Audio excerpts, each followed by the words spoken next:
I was saying good and welcome everyone to this meeting. This is an oversight meeting of the Portfolio Committee on CoGHSTA.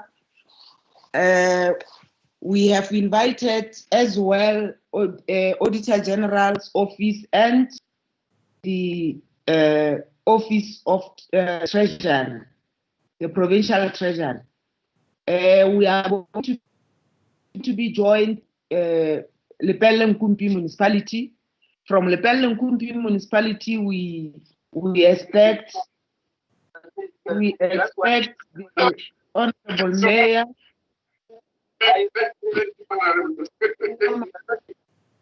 Can you mute? Who's talking? Honorable Mdaka, Honorable Mdaka. Honorable Mdaka, can you mute your mic?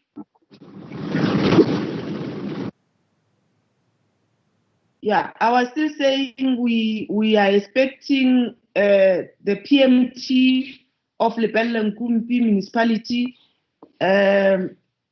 They will be joining us with the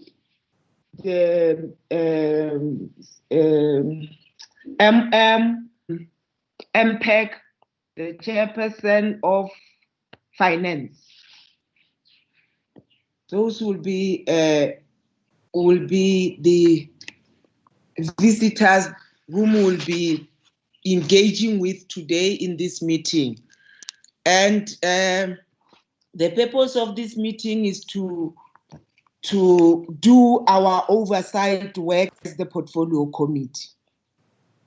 We appeal to the municipality to understand that as the Portfolio Committee, we have got the constitutional mandate to do the oversight work, and everything and every word that will be uttered in this meeting will be uttered under oath. Whatever statement you will be giving to this Portfolio Committee, whatever information you will be providing to this Portfolio Committee, you must know that you are providing that information under oath. And we have invited Auditor General's Office because we will be dealing with the UIFW, as you know, because you have already sent information around that to us. We have invited that office and Provincial Treasury because they are the custodians of the UIFW. I'm now going to request that we take just a moment of silence because we have lost our Auditor General, and maybe convey a heartfelt message to the office. The delegation will convey the message. Leaving from here, they will convey the message to the family to say this Portfolio Committee is indeed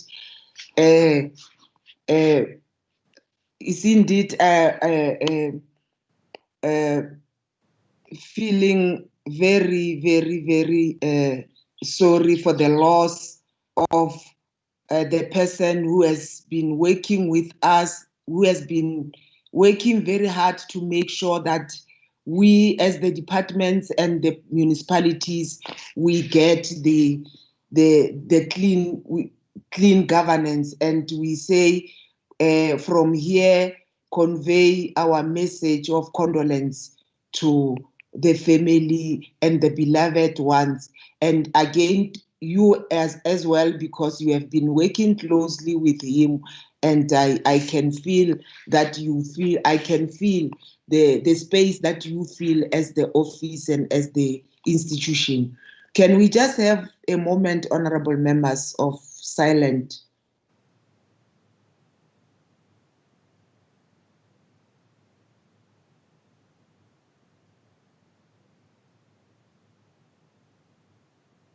Thank you. May his soul rest in peace. We are now on the second item, which is introductions. My name is Apiri Mohadi.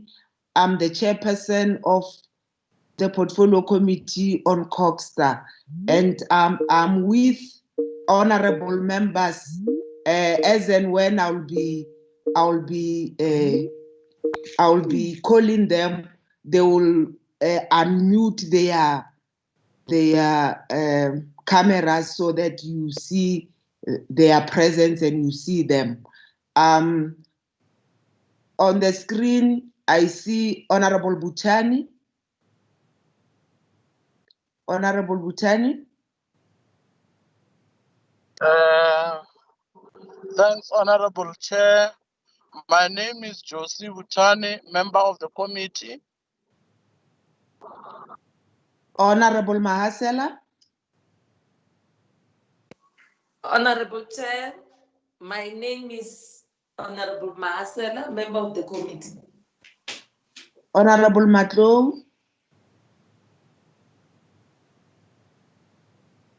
Leina la ka ke nna Leswafo Joshua Matlou, leloko la committee ye modulasetulo a e sepedišang. Ke a leboga. Honorable Mudaka.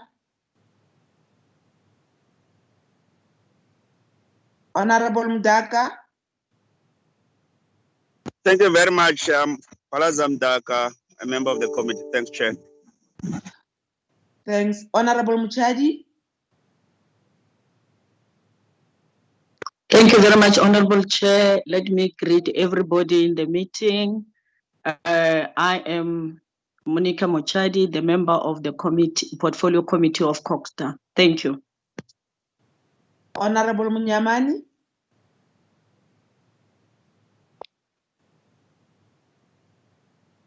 Honorable Munyamani.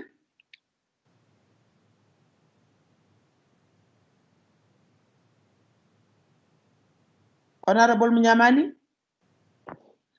Honorable Maseko.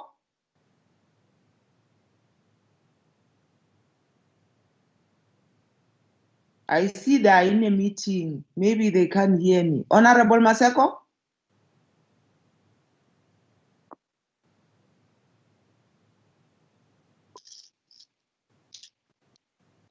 Honorable Marule.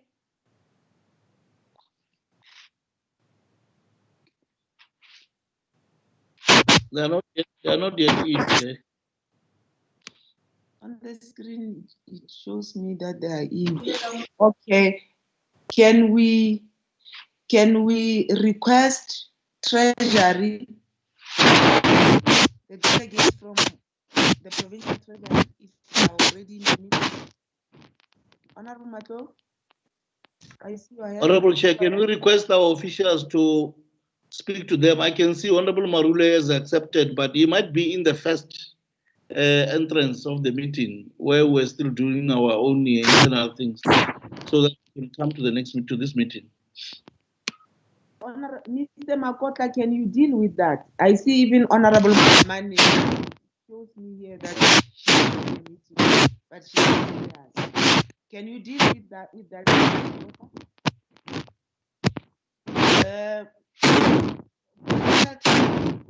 The delegates in the meeting. If you are there, can you introduce yourself?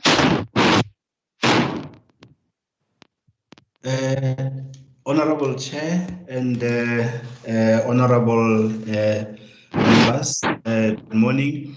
My name is Dedi Pukunzi, DDG for Sustainable Resource Management from Limpopo Provincial Treasury. I am joined by my colleague, Gladys Rapolo. Today we are having the Executive Council meetings, I think including the PCC, and there's also a special EXCO that is looking into the budget. The MEC and the HOD are attending on that side.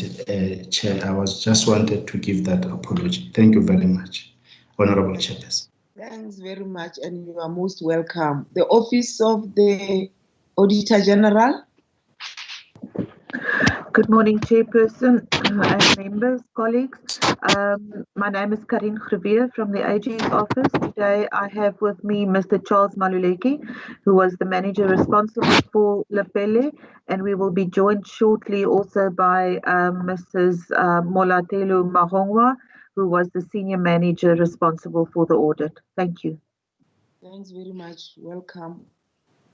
From Lepelle Nkumpi municipality, I'm going to request the Honorable Mayor to introduce herself and her entourage. Thank you, Honorable. And let me send my greetings to all honorable members. And on my team, I'll just call their name, and then if they are available, they will confirm. We've got the speaker, that is Councillor Ntwani. And then we've got the chief whip. I think he has not joined us. He will be joining us. Chair, can we see these people that are being introduced? Can we see these people that are being introduced from the municipality, please? Yeah, thanks, Honorable Butani. Honorable Mayor, can they show their face? If they are absent, it can be indicated that they are absent so that we know that you are going to engage with the municipality as per the invitation. Okay, Honorable Apiri, I will just call upon their names, and if they are there, they will just unmute their camera so that they can be seen. As I've already said, I think the speaker is on the way, and the chief whip. The chief whip, are you there? Yes, I'm available, Honorable Mayor and other members. They would like to see your face, yes. Okay. Thank you. The chairperson of finance, Councillor Ramukolo.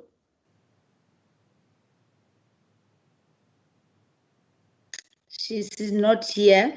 The chairperson of infrastructure, Temani, Councillor Temani.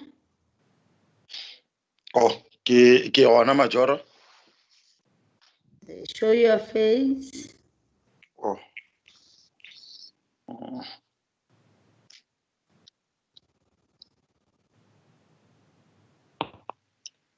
Re gopela go bona Councillor Temani. Ke nna o. Yeah, Shiva. Okay, thank you. Okay. The chairperson of MPEC, Councillor Millo. Councillor Millo. Majoro Councillor Mollo le Councillor Maria ba struggle go tsena ne. Oh, okay. All right. And then we've got the acting municipal manager, Ntate Khafane.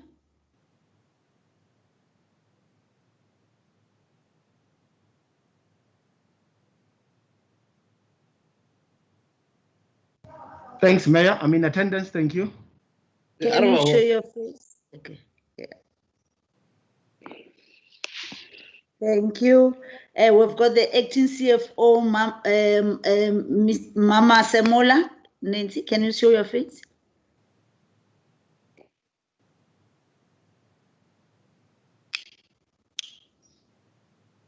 Attendance, Mayor. Can you show your face? I'm in attendance. Thank you. Thank you. Thanks. Honorable Lapiri, that is the delegation, obviously, who are going to be waiting for chairperson of MPEC and the chairperson of finance and the speaker, because they've not yet joined us. Thank you. I see the speaker has joined. Honorable Speaker, can you, Councillor Ntwani, can you introduce yourself as I was introducing you? Thank you very much, Honorable Mayor. I am in. Thank you. Thank you, Honorable Lapiri. Thanks very much, Honorable Mayor. Yeah, we are going to communicate directly with you, but wherever you will need the support of other members, either the officials or councillors, the directive will come from yourself. Even the presentation will ask you to do that, but if you feel the accounting officer can do that, it is allowed. We, like I said, for those who are just joining, we are the Portfolio Committee on CoGHSTA. We are here representing legislature. We are going to report to the legislature the oversight work, the report of the oversight work that we are doing here today. You are not the first municipality that we are visiting. Others, we had the opportunity to visit them physically, but with you, because we have some challenges, we have requested for this virtual sitting. And like I said, we are having the constitutional mandate to do our oversight work. Other municipalities or other members will question as to why does the committee of legislature calls them. You go and read the constitution, you will find why we call you. We are doing our oversight work on the Department of CoGHSTA. The Department of CoGHSTA reports to us. They told us they report their performance over the work that they are doing in the municipality. And after those reports, we have got all the authority to come and oversee what they've told us they're doing. We receive directly the report of the audit findings from the AG's office. And thereafter, we have got the authority to come to you and check as to what happened and what are you intending to do as to mitigate the challenges that the Auditor General has found in your municipality.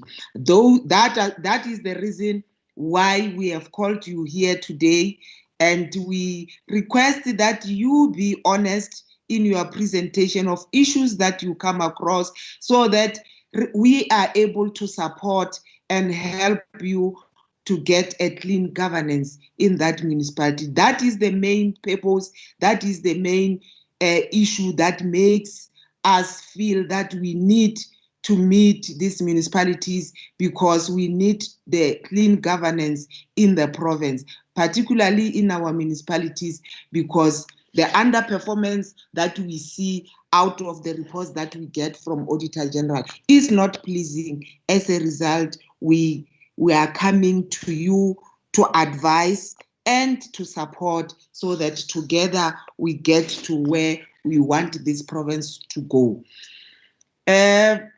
I am now going to request the briefing on your financial performance with reference to the unauthorized, irregular, fruitless, and wasteful expenditure and the use of consultants. That is the main agenda item that made us to invite you to this meeting. Honorable Mayor, like I said, I'm going to request you to make that presentation, but you are allowed if you feel that the accounting officer can do that. Over to you. Thank you, Honorable Apiri. And let me again greet all the honorable members that are here, and the representative of Treasury and AG. And obviously we have all the teams that are responsible in the municipality to oversee, to ensure that everything that is happening within the financial performance of the municipality were answerable, both the political and the administrative. And I will take this opportunity, Honorable Apiri, to ask our accounting officer, which is the acting MM, Ndate Khafani, to give us the presentation. Thank you. Thank you. Ntate Gafane. Thank you.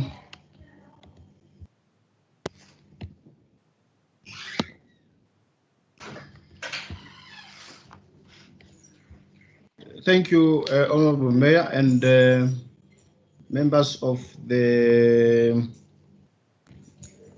portfolio. I'll be presenting on behalf of the municipality the presentation on the UIF. Let me acknowledge also the presence of the members of the portfolio and also the Auditor General and the both Sector Department, the Treasury and CoGHSTA. I will just run through the presentation in terms of an authorized expenditure as guided by the invitation. The provision in terms of the Municipal Finance Management Act and the background as indicated, we have been guided by those pieces of legislation in terms of reporting. The issue of irregular expenditures provided for in Section 32 of the Municipal Finance Management Act as the municipality of Lepelle Nkumpi. We have been regularly reporting our expenditure to the council and also to the sector department as expected, which is also the Office of the Auditor General, Provincial Treasury and CoGHSTA, on all the regular expenditures that we have been experiencing as a municipality and the reasons and what we have done about it. And also whether there are any responsible officials who are investigated relating to those particular expenditure and also recovery of such expenditures. Just to give a brief, one of the major concern within the Capricorn district, Lepelle Nkumpi is one of the municipalities that have got high amount of irregular expenditure. As you look in that presentation, we are sitting at 370 million balance of irregular expenditure with an authorized expenditure of 6.6 and fruitless municipal expenditure of 18.9 million. And what was alarming of concern was the fact that this irregular expenditure on its own is 90% of the municipal budget as at 2019-2020 financial year, and that becomes a serious concern. This expenditure has been confirmed as well as per the report of the Auditor General for the year that has been audited. We've also reported to the office, as I've already indicated, where the report was further referred to the Municipal Public Accounts Committee to do their oversight work as well, and also to the Financial Misconduct Board. I must indicate before the committee that we had challenge in terms of the previous financial years, in terms of 18-19, where MPEC was not able to do their oversight on time. They only managed to do the 2 financial years in 1 year and do their oversight report for council as expected in terms of the legislation. Their report was tabled to council in March 2020, covering 2 financial years, which was also issue raised with the municipality in terms of the challenge within MPEC, which we managed to attend to. The same applies to the Financial Misconduct Board. It was not active in the previous years. And I must indicate that now the board is fully functional. The report already went to council to give their oversight in terms of the irregular expenditures. I must indicate that from 2017-18 until recent November 2019, the municipality have not investigated the regular expenditure. We have now commissioned investigations from the report of 2017-18 until to date of all irregular expenditures, which took the full balance of 370 million, the 6 million, and the 18 million. I must also indicate that those investigations already been concluded. The primary report of the investigation was submitted before the Municipal Council on the 17th of February 2020, and also the copy of such has been shared with the relevant sector department, including the Office of the Auditor General. Recently, Council have, on the 25th of October, have received a final forensic report, which was then considered with full recommendations, and we now in the process of then ensuring that that report is given to relevant authorities as well. But already we've shared the copy immediately with the Office of the Auditor General. Just to indicate further, we've appointed, I've already talked to that point, we've appointed the forensic investigators which have covered the full year, including even the year just closed now, or 2019-2020, to ensure that we cover all the regular expenditure that have been identified, including those that are not being reported by the Auditor General, to ensure that we fully disclose fairly the irregular expenditure of the municipality at the particular reporting period of 2019-2020, as we prepare for the financial year for going for audit. We must also indicate that the disciplinary processes are already underway. We've commenced with the disciplinary processes immediately when we got the first preliminary report in February, and one of the executive managers was put on precautionary suspensions in the same month of February, and he went through the normal DC processes, and eventually the matter was finalized in October, and the senior manager in question was eventually dismissed following the findings and conclusion by the disciplinary committee. But also including the other managers that were also subjected to the same disciplinary code conduct, including our manager supply chain, which was also subject for DC, and also recently the matter was finalized last week. The manager supply chain has also been dismissed, given the findings of the forensic report. There are a number of managers as well as we speak. They are going through disciplinary processes that are currently underway. There are two senior officials that we have served with the charges already, but subsequent to those officials being served with the charges, they immediately resigned with immediate effect, which was our manager legal services, and also the building inspector, which immediately resigned. So the other managers will proceed with the process of serving them with charges. The DC is underway as we speak, and we hope that before the end of December, all these matters will have been finalized to ensure that there's proper consequence management in addressing to this particular issues of financial misconduct by those responsible.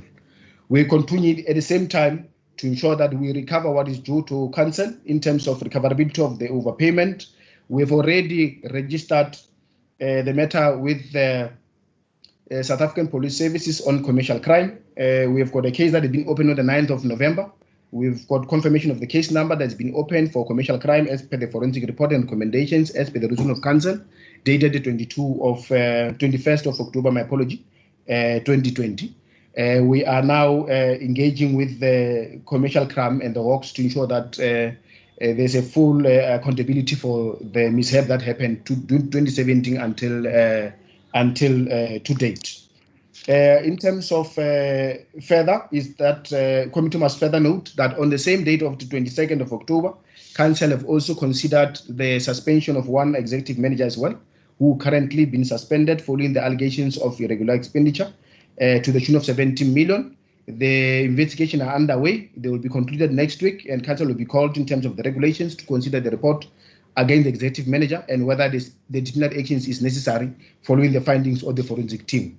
So that process also is underway for the second executive manager, community services. And then in terms of the use of consultant, the municipalities have adopted the use of consultant policy for 2019-2020.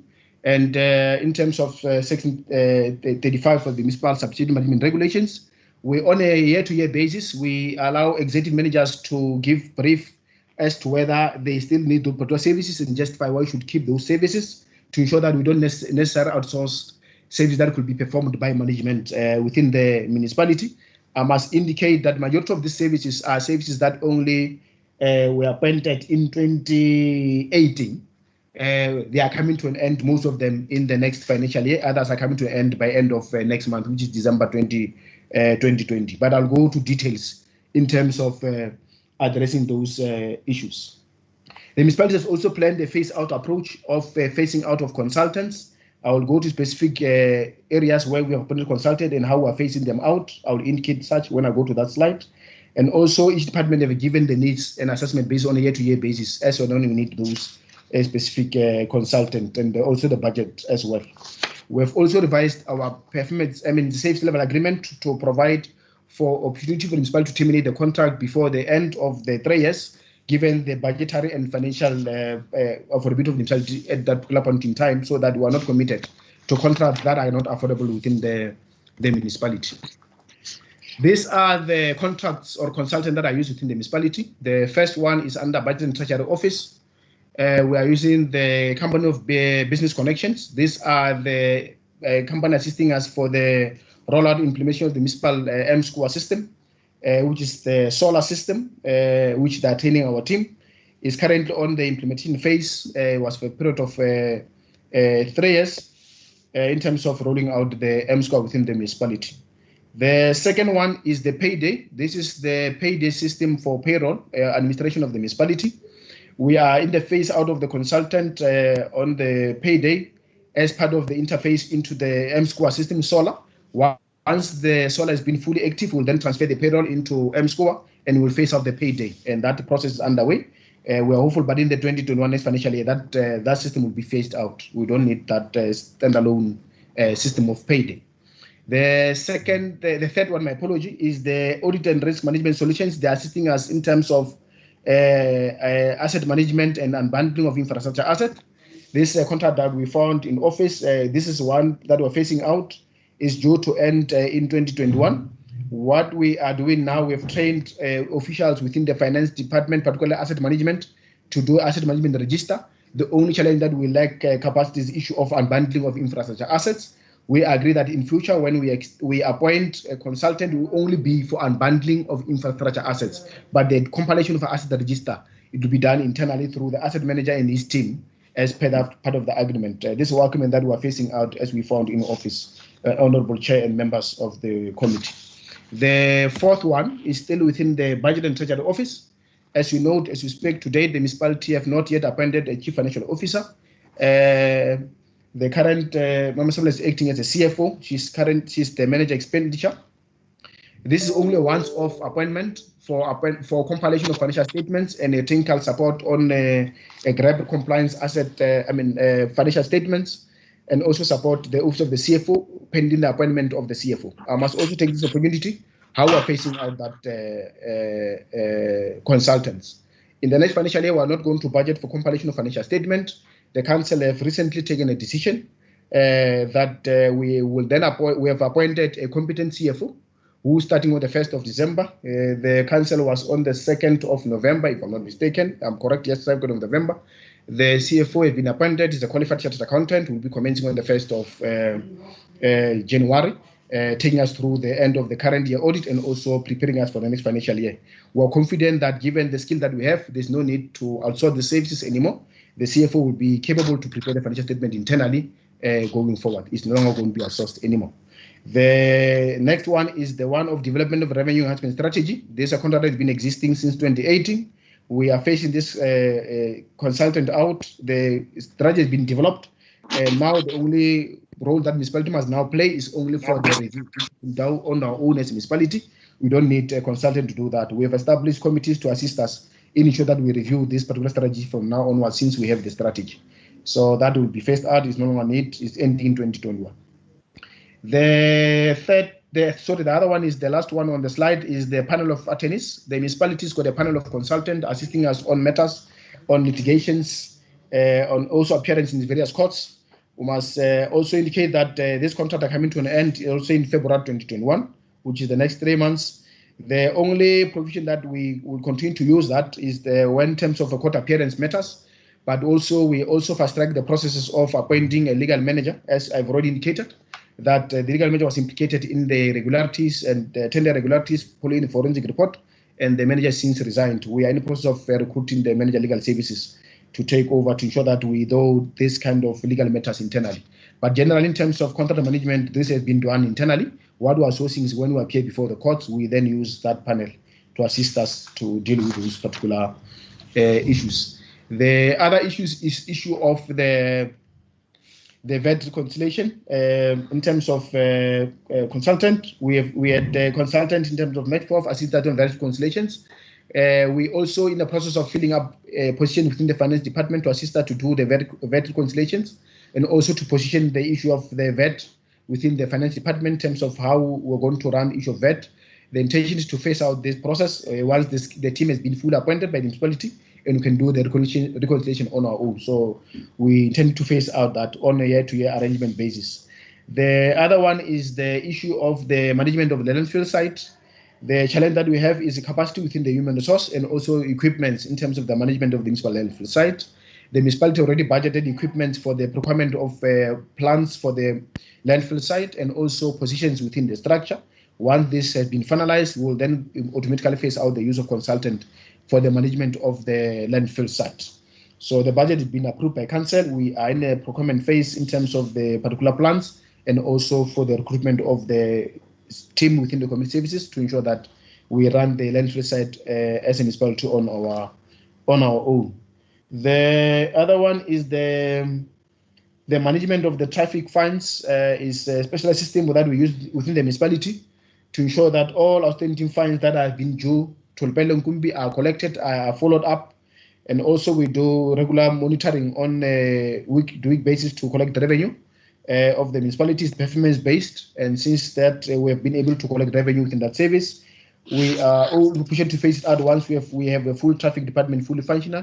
The municipality have set aside money to rebuild the municipality VTS, which is currently on tender, to ensure that we are able to improve services within the traffic services. Then this particular service will be done on the municipality on its own, and then it will automatically be phased out.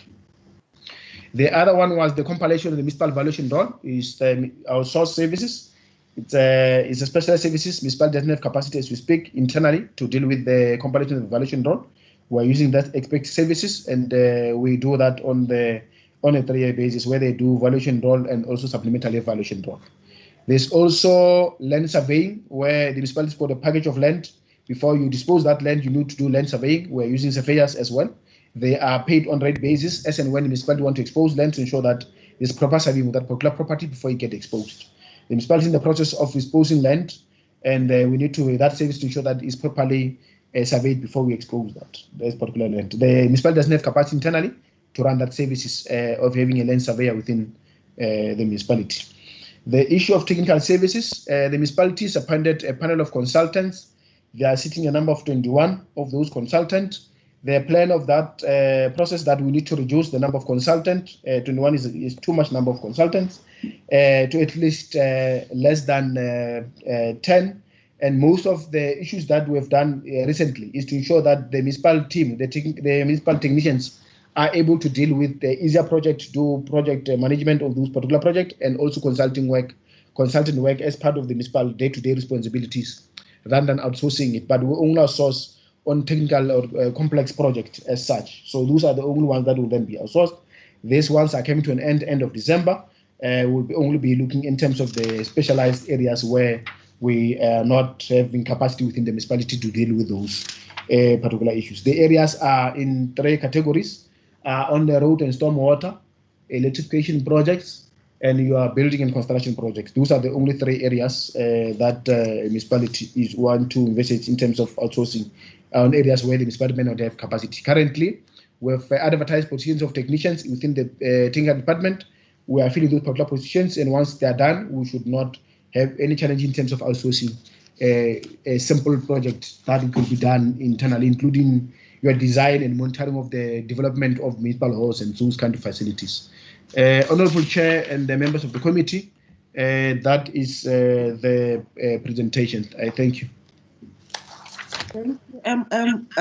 Is there any addition from the Honorable Mayor and councillors?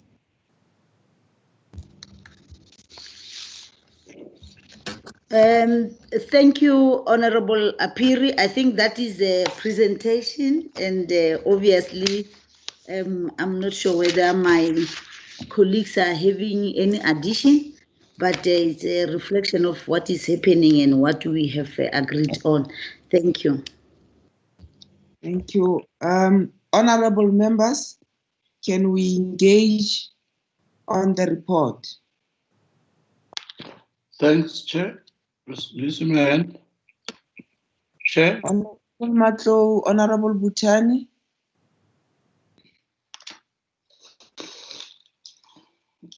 Yeah.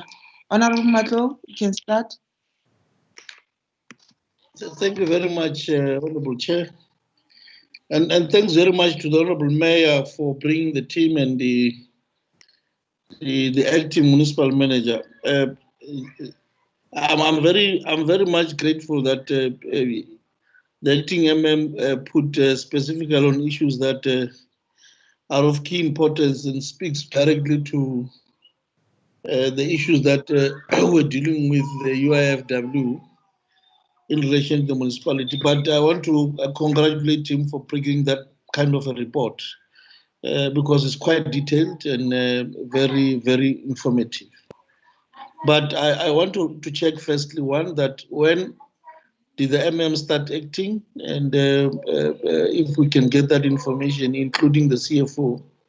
But I'm quite pleased because we are told that already they've hired a chartered accountant who will be starting on the 1st of December. We want to appreciate the effort that the municipality has done, and it really shows that if you can attract a chartered accountant in Lepelle Nkumpi, therefore it means even Guyana can attract a chartered accountant. We just want to appreciate that kind of an experience. Chair, I'll go straight to issues that relates to expenditure, particularly on the forensics. If you remember, I've listened very carefully to the acting when he spoke about the annual financial statement that they've appointed the CFO who will come and do it internally. But my worry was that we're spending around 1,647,972 rand 50 cent on outsourcing. That's compilation of the annual financial statements. It's a worrying factor because it's not only the CEO who does the annual financial statement, the component, the composite of the entire finance department is very critical in relation to the drafting the annual financial statement. And they must brief us how is the financial, the budget, and themselves they call it budget and treasury, if I'm not wrong. How is it composed? What are the vacancies? Who are people who are employed? The structure in terms of the organogram, how many posts have been filled, how many are still vacant? Because to me, that 1.6 million was a very serious concern in relation to the appointment. And two, he spoke about the revenue enhancement strategy that have been developed, that they are going to start doing the implementation. But I take Honorable Mayor, is that you are appointed in Taiso Consulting at a value of 2.6 million, 2,622,000 without any cent to develop a revenue enhancement strategy. To me, that money was a waste in essence, because it's one of the issues that the AG has picked up.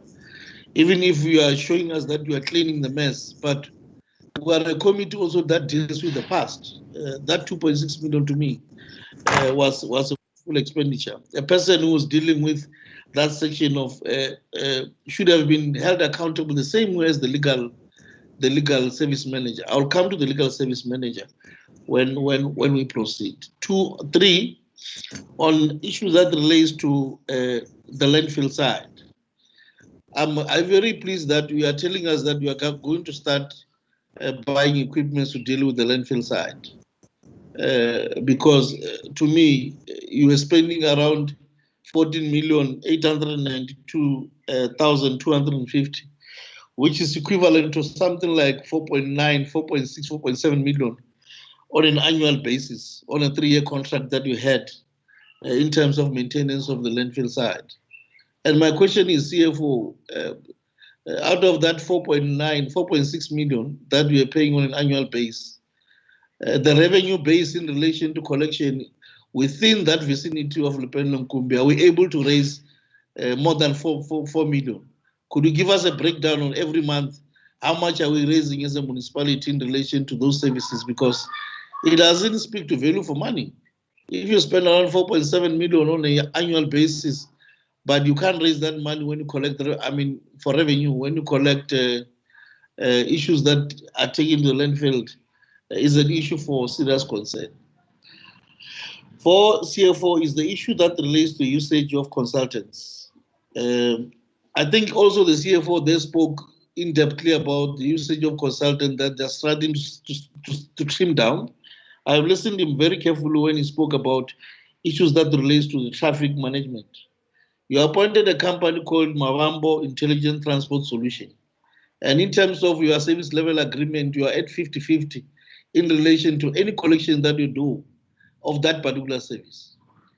My question is Mavambo Intelligent Transport System one bringing personnel? Is it bringing cameras?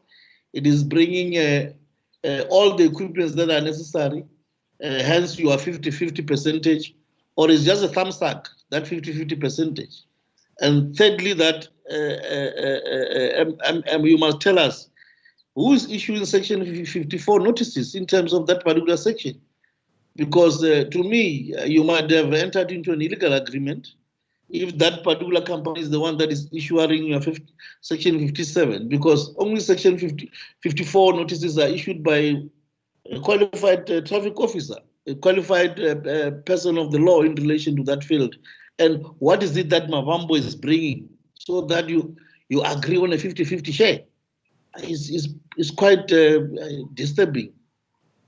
Municipality sharing with a private company on 50-50.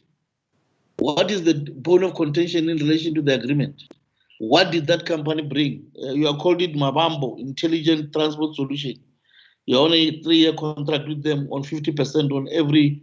It means if the municipality get 5 rand, Mavambo must get 250, you get 250. Whereas I'm the employer. We must be given an explanation what really happened there, because to me it doesn't speak to that. You spoke about consequence management in relation to both your legal manager, the manager in the MM's office, and also the fleet clerk. There is an information in terms of your fleet clerk that you connived with the company. That is your report that you came up with. You connived and also bought the 4x4 that was involved in an accident for himself after conniving that it should be written off. What measures have you taken? Have we able to recover the money? What happened to the pensioners of this particular fleet clerk if he or she has resigned, including the legal manager? Because the expenditure that we've incurred as a municipality in terms of that legal manager is around 7 million. What is it that we've done? What is it that we have recovered? Are we just expelling people, but they've looted the money from the municipality? Because it doesn't mean that if a person has moved away from a municipality, you can't continue pursuing that particular issue. You can pursue it even in terms of criminal charges against the person in question. What are the issues that we have done in relation to that? That includes the executive manager, technical services, and your community services. I heard the MM saying that he was expelled. One of them has been expelled. I just want to get clarity in relation to what were the issues that made them to be expelled? Are we able to recover the money that the municipality might have lost? Or is it just that because they've been expelled, we're happy as a municipality? Chair, the 21 consultants appointed for construction and also electrical, and I think the MM have also given a hint that it's both road and stormwater, electricity, and also infrastructure. That you appointed 21 consultants, and you are saying they're too much, and you are looking at least appointing something less than 10. And in terms of the contractual obligation, is ending up by 2021. I don't know which month, but you said 2021. I just wanted to get whether this consultant were appointed. There is a pool of consultants. You also handpick them on the basis of the work allocated or the work available in the municipality. What system are you using? Are you using the roster system? Or you just decide, oh no, today we're picking this one, you find that one consultant has been dominating the entire workforce, I mean, in terms of the municipality. You have appointed 21, but out of 50 projects, 5 consultants have done all the projects. The remaining other consultants, they have not even given a chance. How was it utilized, the system, in relation to appointment of those particular consultants? What was the system that was utilized? And lastly, Chair, is in relation to their overnight bookings. There is an issue that the AG has raised that, and also is a policy of the municipality, that you can't book less than 500 kilometers. There was an issue that A delegated official was not used even in that particular booking. When we were dealing with the Barbera Travels, there is a company that we appointed that is called Barbera Travel. The booking was done, which is less than 500 kilometers. And even the official who should have done that particular work was not utilized. One official was utilized. That clearly shows the level of corruption.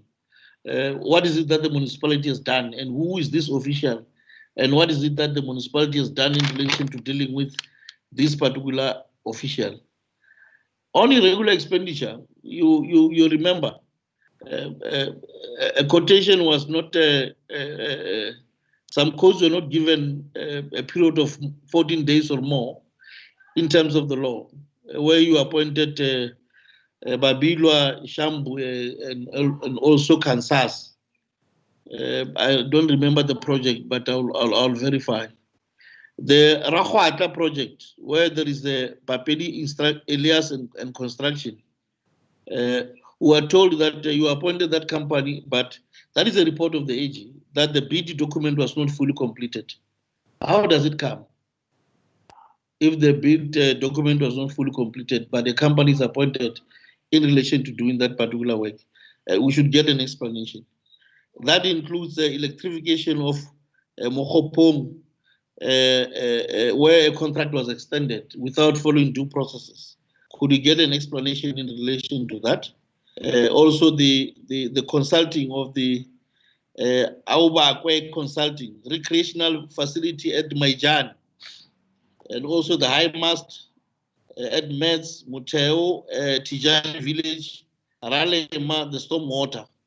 And lastly, Chair, in terms of the upgrading of the road from gravel to tar and storm water, that was above 10 million. I think it was Ngunga development.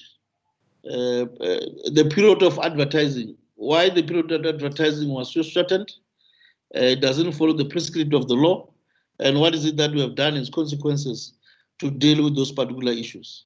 Lastly, the Barbera Consulting, upgrading of the access road for unit S and Q, which you paid them around 106,431 and 31 cents.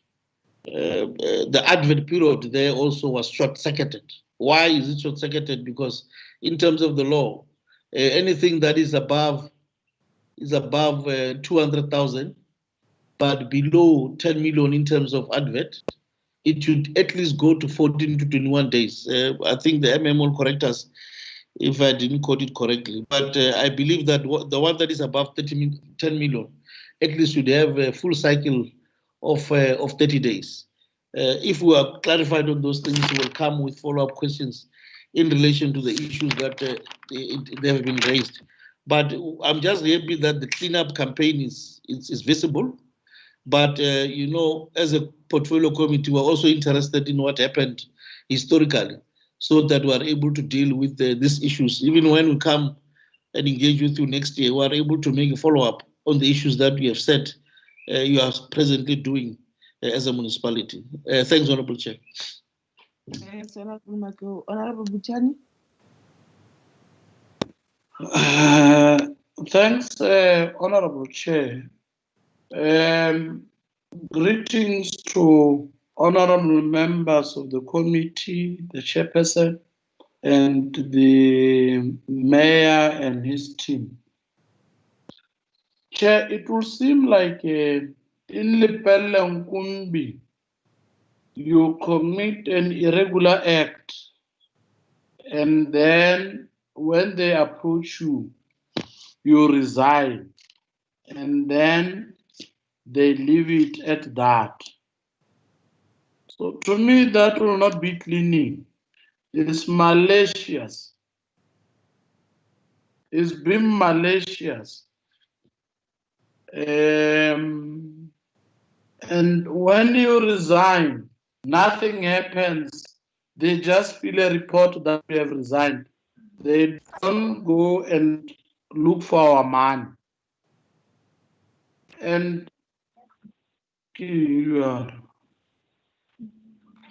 Somebody.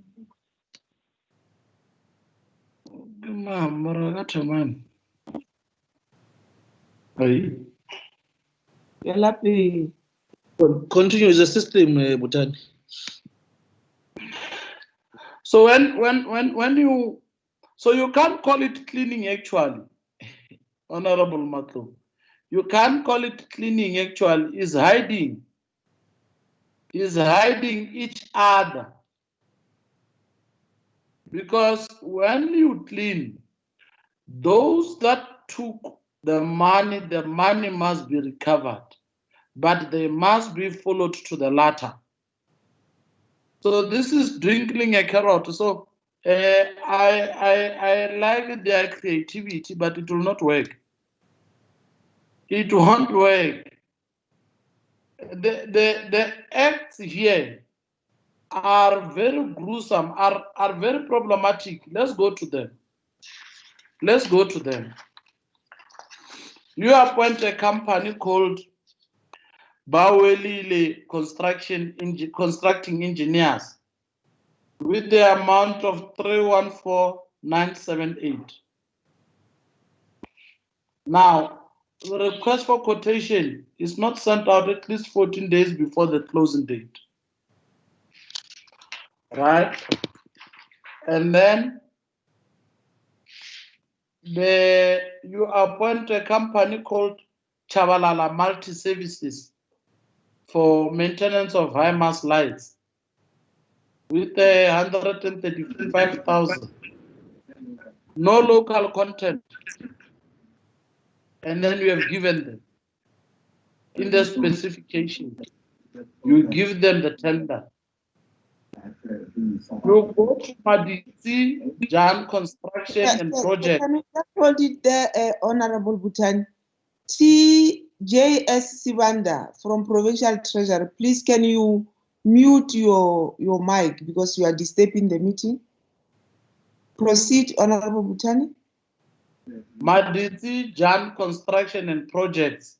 Completion of Letlokwaneng Swaying Access Road. Bid document not fully initialized. Not fully initialized. And that is, as if it's not enough, you go to Barapala Projects and Trading, upgrading of Kwelereng Access Road. Bid document not including municipal rates and taxes. Manco Business Enterprise, contract extended without approval of council. Our consulting engineers, bid committee not involved in awarding of a tender. Now, these are extreme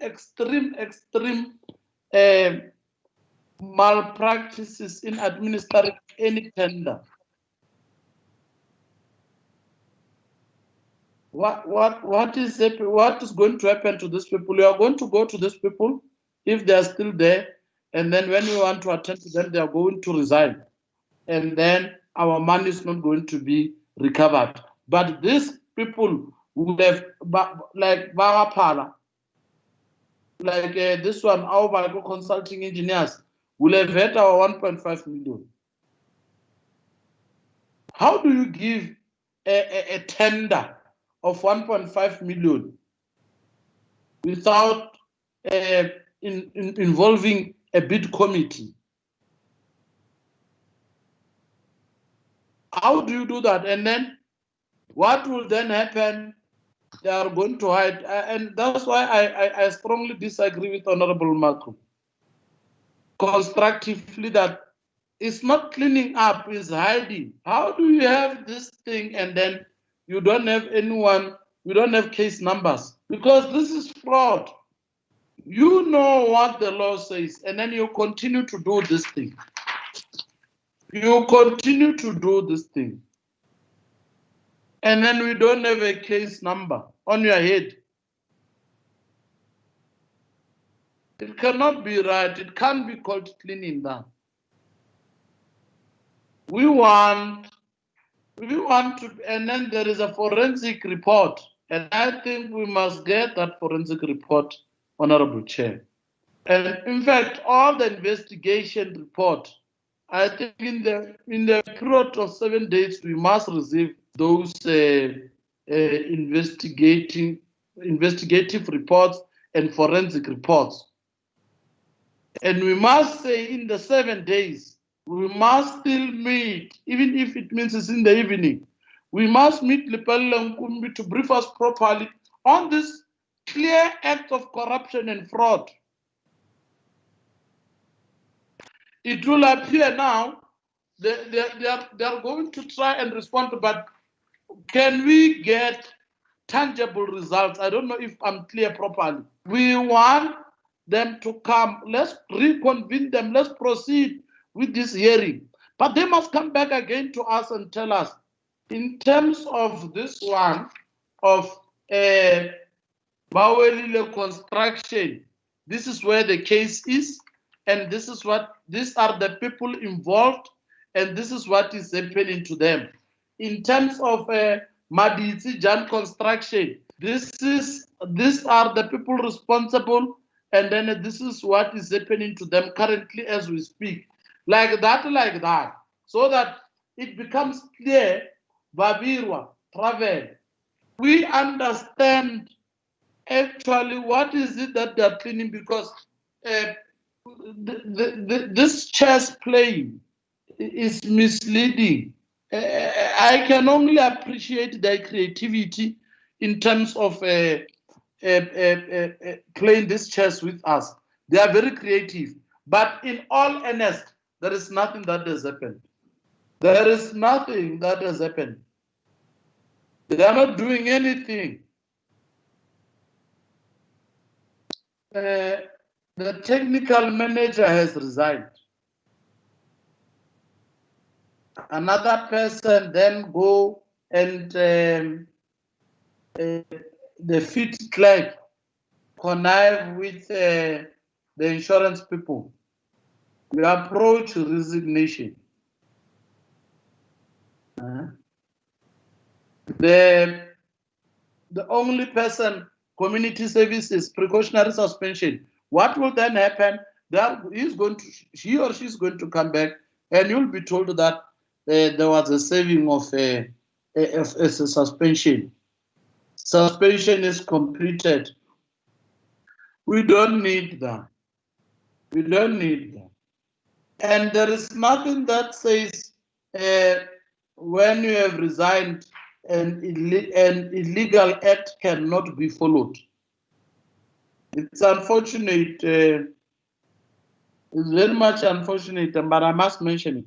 That I'll have to mention it. It's not my wish that I mention it. You have Ace. Ace is in court today about the matters when he was the premier. He's in court today. And I did mention that. I'm sorry to mention it. It's not something we're happy about. But I'm saying it tells you that there is nothing that says to you a matter cannot be followed, even when a person has resigned or is no longer in the position. Money must be recovered. And then they must tell us in the next meeting that I'm proposing that must come. They must detail these issues. They must detail these issues. Because at some point it will lead us to a point where the MM must be charged for not reporting crime. They might have happened before, but the crime must be reported upon him realizing that there is an act of corruption or fraud. He must report to the authorities. And those are the issues we want to establish, we want to know, we want to understand. Thanks, Chair.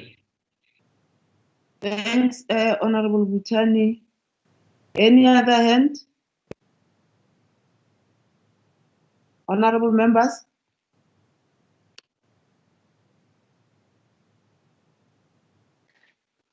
Yeah, before the before Honorable Mayor, you respond to the question, let me just take a bite on one or two issues. There were 4 contracts which was awarded without the bid committee being involved. Can we maybe be clarified on that matter? Which was those contracts? Who was the contractors, and how much did they consume of the municipality? And what measures did you take to make sure that this is being corrected? And the issue on the fleet flag, who connived with the insurance company, this is a serious matter, Honorable Mayor. I think it is a serious matter of corruption and fraud.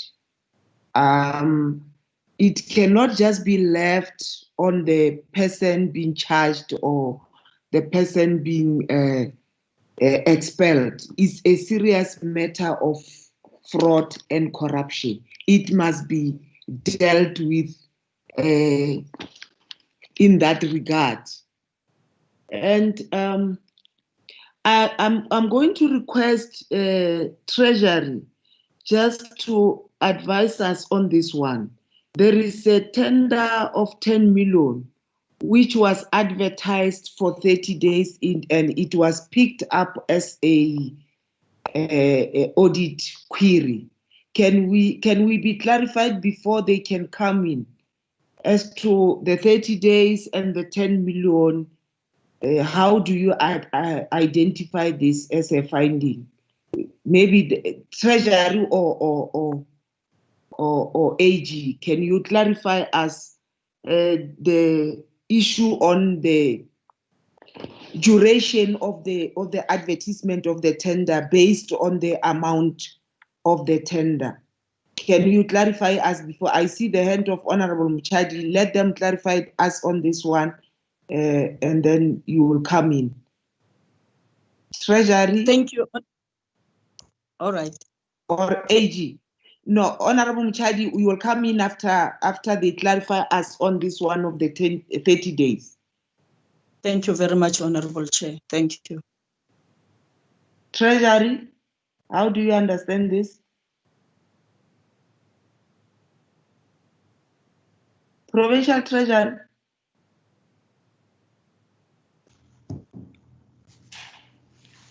Yes, the colleague is coming in. Mayor Ladies Rapolo, Honorable Chairperson. Thanks.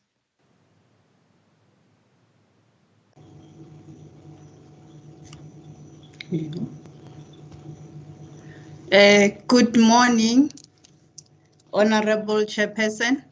Morning. My name is Gladys Rapol from Provincial Treasury. In terms of the supply chain regulation, the tender above 10 million must be advertised for not less than 30 days. Maybe AG can also substantiate on their finding.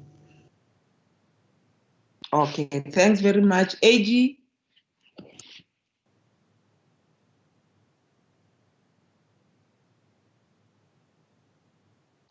Good morning, colleagues. My name is Mulatalo Magong. I'm from the AGSA.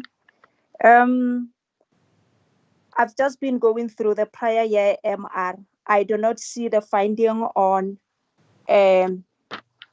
advertisements that were made for a shorter period, because when I look at the prior year MR, just a second, the issues that we had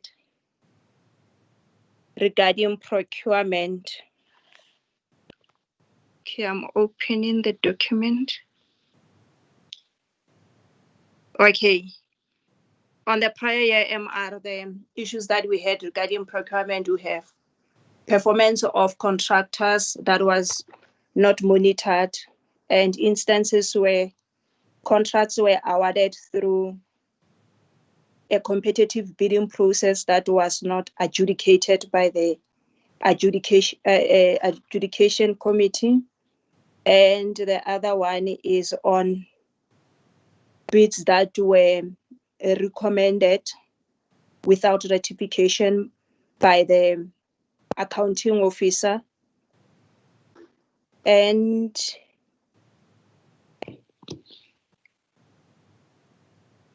yeah, then the other two are on preference points, and where contracts were extended without approval of a properly delegated official. So in the prior year, I don't know if maybe that relates to the outer years, but in the prior year, we did not have findings on advertisements that were made for a shorter period. Thank you. Thanks very much. And I think Honorable Mayor, you have noted all the issues as raised by the AG. When responding, you will cover them as well. We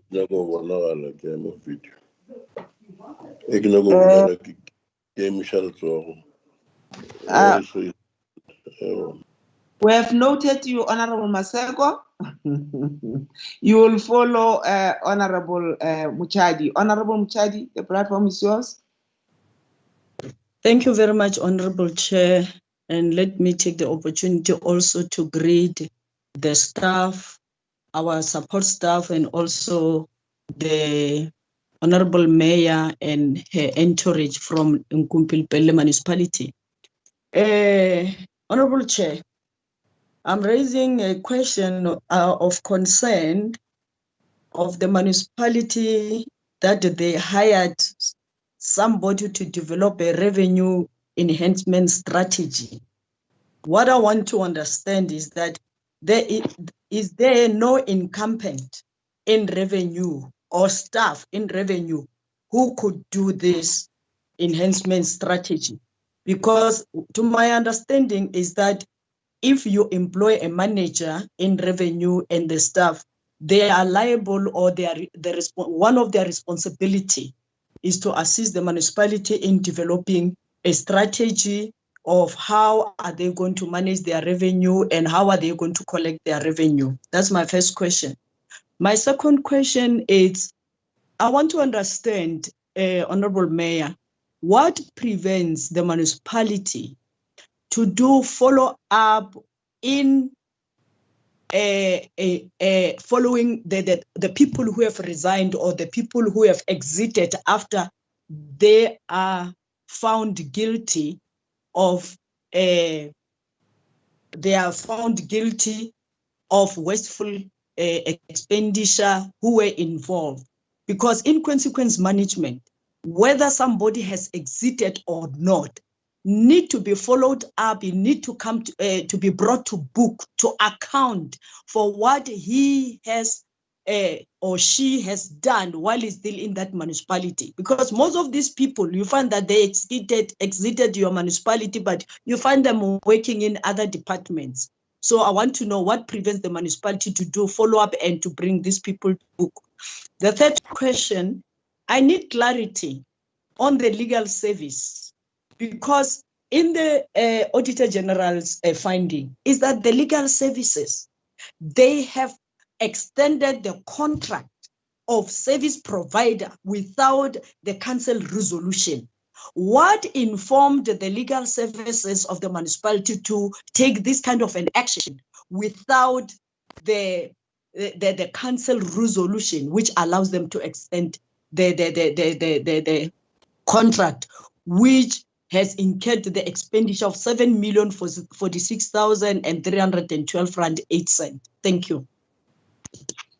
Thanks. Honorable Maseko. Chair, my apology. I think I raised my hand mistakenly. Oh, okay. Is there any hand that I don't see? If none, Honorable Mayor, can you respond to the issues as raised by honorable members? Anyone can assist you to respond. Thank you, Honorable Apiri. Let me ask the MM to start as per the questions that have been raised. Then I will, and even the other members will respond based on the issues that may follow. Acting MM. Thanks, Honorable Mayor, and let me also take this opportunity to thank members of the committee, members for their questions. Just to respond on the question that had been raised, we assisted by other colleagues as well, and also the PMT and the other members of ESCO. The first issue about that I recall on my notes is that when did I commence the responsibility in Lepelle Nkumpi? I've commenced in Lepelle Nkumpi in September 2019 as part of the district support. I've been seconded from the district to assist Lepelle Nkumpi from September 2019 to date, and maybe just indicate also the mayor started in August 2019, so I only came in September, a month later, September 2019. The issue of the forensic report, I know most of the concerns that are raised by honorable members are the content of the forensic report. All these concerns that are raising, the report is very detailed, very specific, what might have exactly happened, but I will go to specific what has been raised by the member and clarify, but as already indicated, the report is available for members to go through as well. The issue of the consultant, the municipality has been appointing consultant for the compilation of financial statements for the past 3 years. The arrangement is that they will do quarter-to-quarter statement and then do the annual financial statement and support of the CFO until the audit is completed. The same principle was followed in the year 2019-2020 for EFS. They've appointed to do the same and build up to what the compilation of financial statements and also the technical support that is coming through. And the one issue that we've improved in the current last setup was the fact that AG used to raise concern about the quality of the financial statement. And we tried by all means in this financial year, besides not having the CFO, to try to address that particular concern to ensure that at least the set is reach the minimum compliance issues in terms of meeting the standard as expected by the Office of the Auditor General. The CFO will later come to the issue of the Department of Finance, the issue of the structure and the capacity within finance. She'll be specific on that one. I'll leave that for the CFO. I must also indicate the concern that has been raised by the members of consulting appointed for 2.5 million for compilation of revenue. This is one of the concerns that was also raised. We had a meeting with the consultant in question, and also we agreed that because already was a contract that was being concluded, and at the time we took office, already more than almost 80% of this budget already been paid. So what is left is just for the support part of the contract that already existed at the time. So we just need to close that one off. Hence my presentation that we are phasing it out. We will then on a regular basis review it internally as well.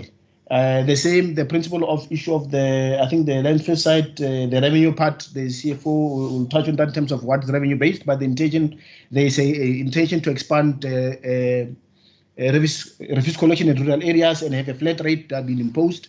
Once you finalize that process, we'll be able to quantify that issue. The same principle applied to this issue of the traffic management contracts that existed in terms of the revenue in the 50-50 store basis. The Section 54 notices are issued by the municipal traffic officers in terms of collecting that revenue, but all equipments and services and systems are coming from the service providers concerned in terms of dealing with these particular issues. It's one of the issues that you must have to look into, because these are contracts that are binding within the municipality and the company in question at the time, and we need to ensure that we get ourselves out of such kind of contracts as already been indicated by them. There's also issue of the fleet leg. Maybe just to clarify, the fleet leg is been suspended and is going through the disciplinary processes. It's not resigned yet as we speak. The issue, yes, as I presented, I indicated that we've opened a criminal case following the forensic report. It was opened on the 9th of November 2020. Case number is 236/11/2020. This was the full forensic report, which was presented to Council on the 21st of October and was given to a sub-commercial crime to pursue companies and individuals, including municipal officials, who have unduly benefited in terms of this tender irregularities of 370 million. The other issue that 25 consultant, this was the finding of AG in the 2018-19 audit, where they raised the issue of the panel consultant and the manner in which they are appointed. The report is very comprehensive about that matter as well, because one of the key issues that we found that we've also shared a copy with the AG, and we've also disclosed that regular expenditure, is that the appointment of this 25 consultant was not procedurally fair and was neither competitive to a certain extent. And we've disclosed that in the current financial statement because that was already been reported. I think the concern also was raised by the member of saying how these consultants were then assigned to certain projects. It is the subject of investigation because others were favored and being given project while others were not given project. And the matter has been subject to investigation and the charges were then leveled against the head of department, who's Director Technical Services. I must indicate the Director Technical Services did not resign. He was subjected to formal DC and eventually dismissed by council. It's not the resignation on the Director Technical Services. The issue of overnight bookings is a matter that we've managed to address as municipality. The previous practice was that all tender bid committees, your evaluation and adjudication, will then sit in some lodge in Polokwane for whatever reasons that we don't know. So now we are doing this internally as a municipality. We don't do bookings at the lodges. We are trying to address to the cost containment measures. We do not do any tenders externally, but at the same time, we have reviewed and strengthened our supply chain practices. Council have approved the new supply chain policy, which strengthens the supply chain controls, including the pre-evaluations, so that the bid are fairly disqualified. And also ensure that when we appoint, there's a formal bid evaluation committee that evaluates tenders. There's a formal bid adjudication committee that adjudicates tenders before the MM can appoint any company. Unlike what was being exposed in the forensic report, where appointment letter was issued, but there was never an adjudication report that was even adjudicated by members of the adjudicating committee. I must also indicate that we are still in the process of also subjecting other colleagues who are members of the bid committees for their negligence on their part, that they fail to exercise responsibilities as members of those bid committees. The DC process will also be underway in terms of addressing such issues. There was also concern which was raised regarding the non-compliance of the project STQ, Maijani consultant, and Bawalil and others. I must indicate through the committee that the concerns are raised by the members are the content of the forensic report. All these things that are raised as a report of Auditor General has been fully investigated, and we now know exactly what the problem is, and those that have committed acts of misconduct has been subjected to disciplinary processes. Is correct. Municipality is currently in the process of proceeding on civil claims against the individual that have just recently resigned. It's not a matter that we close because of DC. We are pursuing that matter as be assisted by the SAPS Polokwane Commercial Crime Unit to ensure that those individuals are held to account, as I said, including the companies in questions that have unduly benefited from such maladministration. The issue of Babirwa, I must also indicate this was one of the major charges of the manager supply chain. I think the crack of the matter here is that when Babirwa was appointed to the tune of 15 million, it did not qualify in terms of the specification of the municipality at the time. And what was strange that the committees continued to adjudicate and appoint the same company, even though it did not qualify. And subsequent to that, what the same company was that the same comments was then intentionally removed again for the second term, because Babirwa was in service of Lepelle Nkumpi for almost 6 years. And that was found to be a corruption, and the matter has been registered with the Separate Commercial Crime. And as I said, major supply chain was subject for DC and was eventually dismissed because of this particular fraud activities, and we are pursuing the fraudulent processes through the South African Police Commercial Crime Unit in Polokwane. The issues raised by the other member, the Honorable Tani, is the issue of the regular. I think I've attended to that issue of the resignation and then what next. I've already responded to that. The issue of Baweli Consulting of 314,000. We have responded to that. As I said in the report, there are specific that indicate that there are companies which have been appointed. There's one specific example that is been investigated where a company was appointed for 400,000, but subsequently they were given a 4 million appointment letter. So the question is, how do you move from 400 to 4 million appointment? And the matter is contained in the forensic report, and action has been taken to deal with that particular processes, including the quotation processes as well. The issue that he raised of the high-mass lights, issue of the local content has been attended to. Barapala trading rates is true. Generally, what I must indicate, as summarizing the forensic report, there's been general maladministration in terms of procurement tenders. People who awarded tenders, even if they did not meet what we call administrative requirements of the bid. We did not initiate a bid document. You don't have municipal rates and taxes, or you have it, but they're in the areas for more than 90 days, but they were still given tenders. Is what we've been able to find from the forensic report, and we've put measures in the revised policy to cap against that. The pre-evaluation committee deals with specifically for that to disqualify those bidders in terms of administrative requirements, and since then we've been seeing an improvement. The issue of, I clarify the issue of a technical manager who was dismissed, fleet clerk was dismissed. The issue of the executive manager community services, I must indicate that he was given intention to suspend. He then responded. Council said on the 22nd, considered his responses, and he was suspended pending investigations. In terms of regulations, Council must then appoint an investigator to investigate the allegation of misconduct against senior manager, is what we're dealing with. And once they are done, which is next week, we should be able to convene Council to look at the report, and Council must be able to take action whether the allegations against the executive manager are warrants disciplinary processes. The issue of the contract without bid committee being involved, raised by the chair, I think is one of the issues that is contained in the report. There have been a number of, not only these four, where people have been, or company has been appointed without following the full supply chain processes as well. Hence, we're able to even seize laptops of certain officials to manage to establish the extent of the criminal activities, and this matter has been brought to the attention of the subs to deal with this particular matter. The issue of the main issue that are contained in the forensic report is two categories. The first one is on the administrative compliance. The second one is the functionality of the bid committees. There will be, I'll give an example. The instance where people were signing that in the register, but they were never part of the bid committees. And the question was the basis of the conclusion, which was reached at the time when the tender was adjudicated. And then these are the things that I said, those members of the bid committees must be held to account for their negligence in the sense that they signed for something that did not form part of, and neither the decision that were taken was not informed by the structures as contained in the supply chain regulations in terms of the bid committee process. The legal services contract extension, the same contained in the forensic report, is indeed that the contract was extended to one specific firm of attorneys without seeking approval of council to the tune of 7 million in matter further to ensure that what is due to council is paid to council in line with the provision of section 32 of the Municipal Finance Management Act. I think I've managed to respond to the concern that has been raised by the members.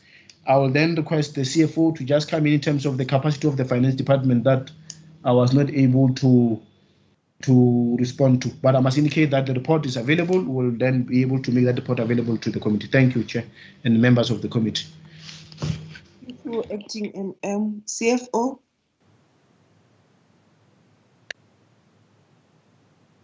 Thanks, Chair.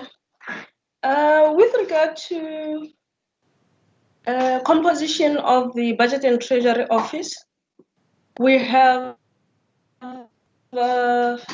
33 officials in the Chair.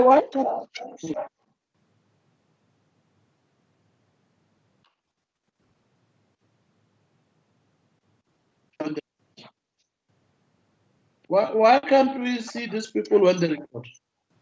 Yeah. Yeah, CFO, can you unmute your camera?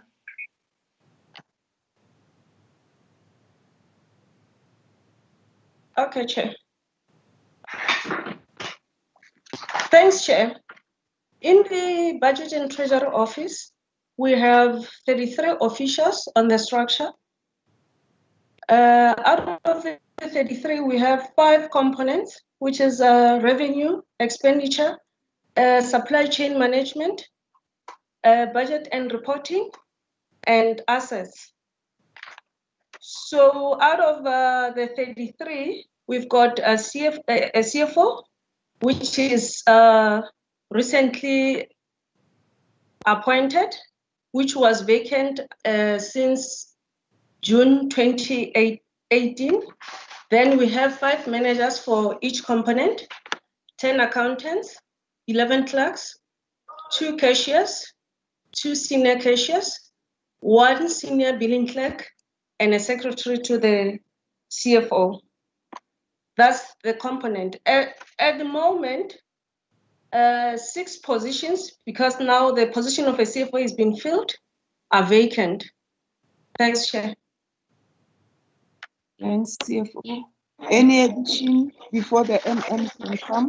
Then further regarding the issue around the revenue enhancement strategy, on the issue of having a revenue component, but still outsourcing the service, let me indicate that the revenue enhancement strategy is a strategy that will identify all sources of revenue or the base that could generate revenue for the municipality. And it's not solely a budget and treasury function, but it's a municipal function in a sense that we need to identify sources that will help us generate revenue. In terms of the collection, or one of the reasons why we would have considered the services of a service provider to develop this strategy for us is that our collection rate is so poor that we can't sustain ourselves, but we are reliant on grants. For the 1920 financial year only, we billed 41.9 million. We only collected 6.7 million, which is a clear indication that we needed an intervention, so that now we are only relying on refuse and property rates, which would not keep the municipality afloat. As such, we had to explore other revenues or avenues, so that then we can be self-sustained. Thanks, Chair. Thanks, CFO. I didn't hear anyone between you and the MM responding to that question raised by Honorable Matou, the one that talks to the traffic fines, where you share with the consultant. The consultant takes 50%, you take 50% as the municipality, and now you are saying you can't sustain yourselves, but you give such a lot of money to the consultant. I didn't hear anyone talking to it. Can we get the response to that one?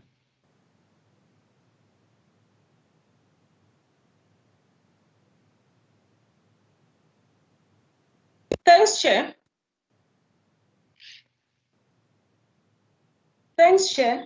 With regard to the traffic management system, at the moment, the service provider is providing us personnel in terms of the administration of the traffic fines that are issued and management of the collection thereof.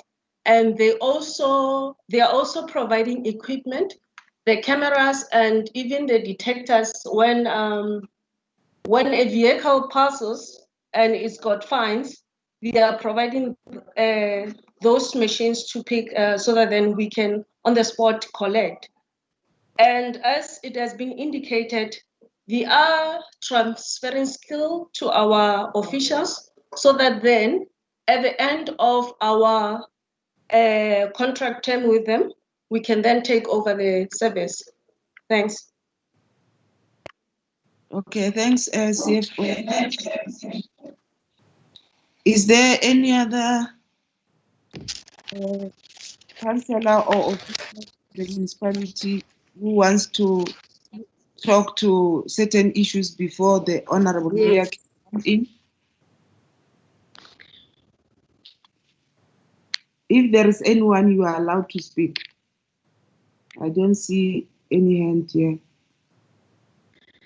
Yes, thanks, Honorable Apiri and the honorable members and all the questions that have been raised. Obviously, our technical team have managed to respond to majority of them. But just to give a sum up, is that obviously there's been a lot of irregularities that led us to be where we are in terms of the irregular spending. And here's the procedure that we are following in all those cases is that we start with the disciplinary processes, then it leads to criminal engagement. Obviously, I think members should not feel that we are not responding appropriately. We are responding appropriately. And some of them have been done previously, and we are following them up to ensure that money is going to be recovered. But as an institution, when you enter into an institution and you find out these are all the problems, what we are doing is to come up with procedures that will enable us to better perform. If you can look, a lot of irregularities were within the supply chain, and we have looked into how the committees and whatever, and even the adding the pre-qualification, that is more on administration to ensure that before a tender can be adjudicated, technically, we must just check the admin things that are some majority of the things that are listed. And I think that is really yielding a lot of positive results, in a sense that people who are supposed to be disqualified are disqualified, and those that are going through already have gone through the process. And what we have done as well was even to look at some of the policies, because some of the policies were not responsive in terms of the law, and we had to redo and add or amend those policies to ensure that all these things are going to be covered. And in relation to the issue of staff, we are presently involved in a process of reviewing the organogram, because we have realized that some of the department, they are not equipped or properly in terms of the present organogram, and we are reviewing that, and even making sure that as we appoint, we are appointing the right people that are going to help us. As you can see with the appointment of the chartered accountant that is coming, that we appreciate so much in terms of helping us, and is going to assist us in terms of especially the finance and issue a contract. I think the honorable members should just be aware that majority of the contracts that were entered before, those are some of the contracts that were even in a process of reviewing. Some will find that they don't even have the escape route, but those that are having an escape route, you are in a better position to say within 1 year, we will review that contract, and these are the terms that we are including. And we are reviewing a lot of them. I think as the MM was giving an example, he had 21 consultants, that because the AG have found it to be irregular, obviously we're going to do away with all those consultants and appointing the new consultants that are going to be responsive to the activities, as we have said, that especially the buildings, majority of them were using our internal consulting, but those other ones, like the electrical and roads, were still using the outside. And as it has been said as well, we are strengthening our MPEG. MPEG is now active and making sure that they are responding, and our financial disciplinary misconduct board, they are all functional to ensure that any intervention that has been developed by the technical, then from the oversight, we are really strengthening that. And I can say some majority of the things that we have raised, we have seen them and we are working on them. I think you have given an example where you are saying, how can a legal person extend a contract without a council resolution?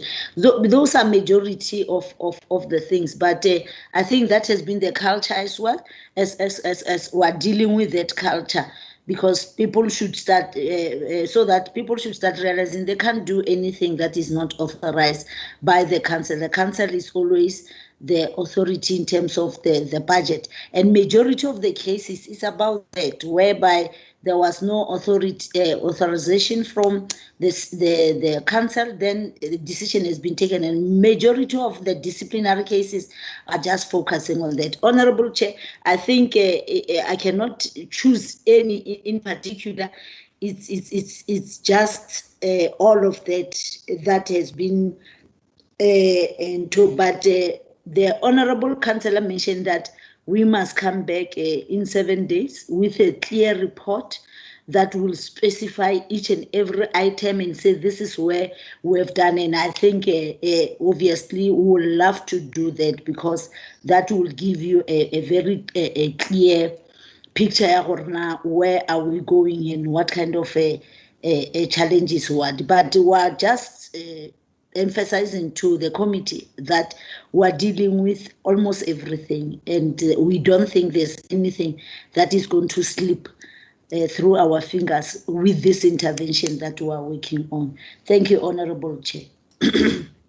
Thanks very much, Honorable Mayor. Yes, through the presentation, one could detect that every matter that we have been raising or that have been raised here revolves around the investigation reports that you have mentioned, that it can be given to the committee, and I think the next meeting will be advisable, because we would want to get the proof of every document that you are talking about here, and every measures that you have taken. As the committee would want to have evidence of that, and we will be able to take some recommendations.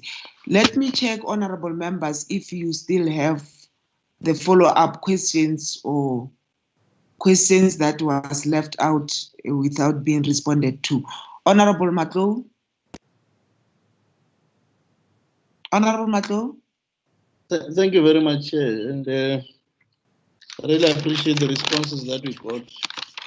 One is that I think it will be prudent, Honorable Chair, that we get the forensic report that's alluded to, that we are able also to come and make follow-up questions in relation to that.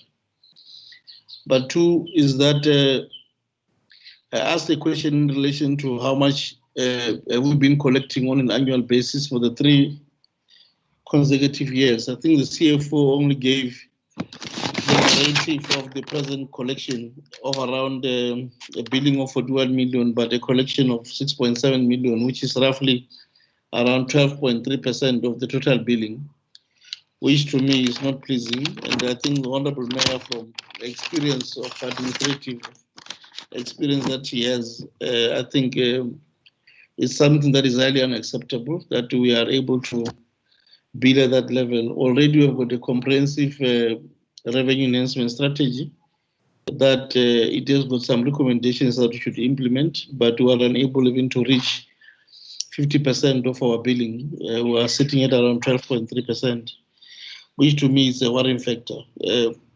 Also in that meeting, I'll appreciate if we can get a breakdown of the 3 consecutive years where we're paying for that revenue enhancement strategy, because we've paid around, if I remember very well, Chair, is that we paid around 16,946,882 rand 32 cents on the revenue enhancement strategy. I understand what is the meaning of a revenue enhancement strategy.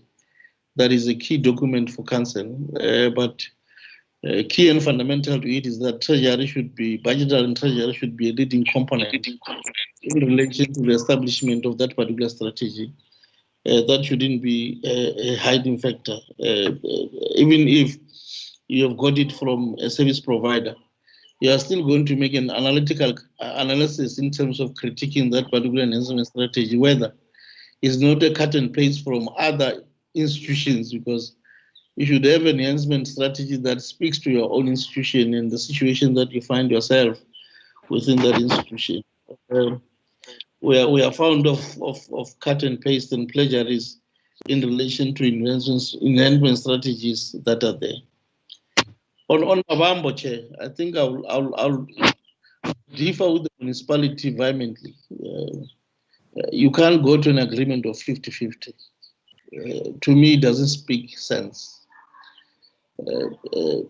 It's our own traffic section is one of the sections there where you are going to, where you can massively, have a revenue in relation to the institution. But if your revenue, you are going to share it with the service provider at 50-50. I think all the service level agreement that have been negotiated, I've seen service level agreement that you have sent. I believe that even this one should be renegotiated, It can't be that we're sitting at 50-50 with a service provider who or she doesn't provide Section 54 notices, because that is provided by our own personnel. He just comes there with the machinery. It's only that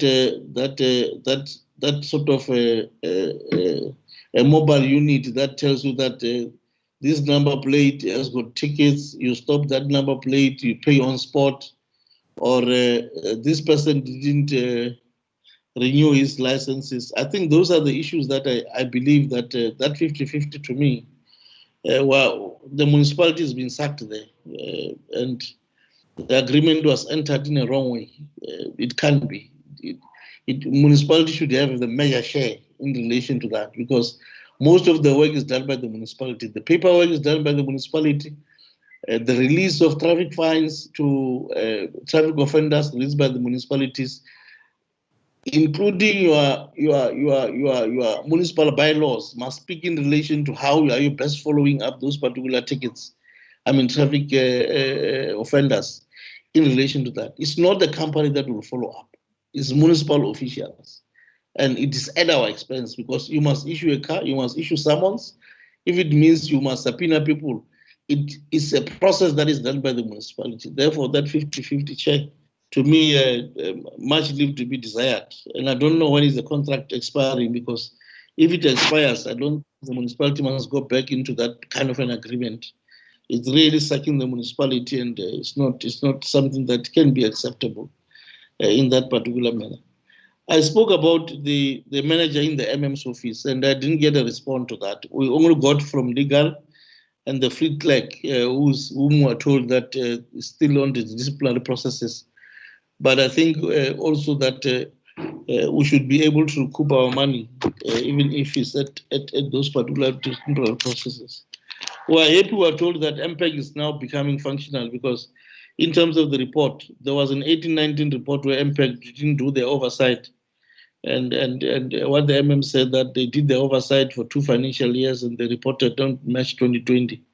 That includes your financial misconduct board, which was not functional. Could you also get the report of the financial management board, if there is any report, including the MPEG report, immediately after the financials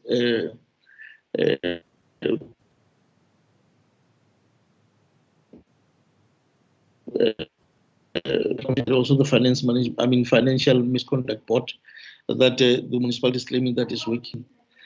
In relation to the legal one, we'll also want to get the report, how are we recovering our money. I'm happy that we are told about the case number, but how are we recovering our money? 7 million is a lot of money, because in legal services is where municipalities usually milked and is highly milked there, because people prolong cases, they postpone cases unnecessarily, so that these private law firms that have appointed, they continue on putting claims to the municipality, and people are getting, there's a handover, to speak it in our own language.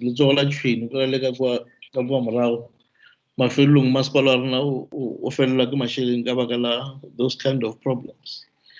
And the other one, Chair, is in relation to the business connection.